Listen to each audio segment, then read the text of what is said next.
విజయవాడలో ఉండే ప్రతి ఒక్కరికి ఈ ప్లేస్ ఖచ్చితంగా తెలిసే ఉంటుంది. ఎందుకని చెప్తున్నానంటే ప్రతి ఒక్కరి ఇంట్లో మొబైల్ అయితే ఖచ్చితంగా ఉంటుంది.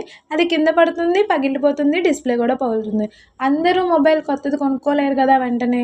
అందుకని చెప్పి దాని డిస్‌ప్లే ఏపిచ్చుకోవడానికి ఎన్టీఆర్ కాంప్లెక్స్‌కయితే ఖచ్చితంగా వస్తారు విజయవాడలో ఉండేవాళ్ళు. నేనైతే ఫస్ట్ టైమ్ అని రావడం మాట. ఇక్కడైతే చాలా పౌచెస్ ఉన్నాయి. నా ఫోన్‌కి తగ్గ పౌచ్ అయితే ఒకటి దొరకలేదు. ఎందుకంటే నేను వాడేది అలాంటి ఇలాంటి ఫోన్ గాదు గదా! ఇక్కడ ఈ మిషన్ చూసారా? దాని మీదే డిస్‌ప్లే ఏమేయాలి, ఏది సెట్ అవుతుంది అనేది చెక్ చేస్తారంట మొబైల్.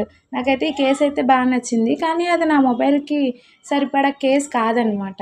ఇంకేం చేస్తాను, చూస్తూ ఉండిపోయా అక్కడున్న కేసులన్నిటిని. మొబైల్ కేసులయితే ఒక్కొక్కటి ఒక్కొక్క రేంజ్‌లో ఉన్నాయబ్బా! ఇంక మొబైల్ అయితే మేము రిపేర్‌కయితే ఇద్దామనుకున్నాము. ఆళ్ళేమన్నారు జస్ట్ 6,000 అమ్మా ఒరిజినల్ అయితే.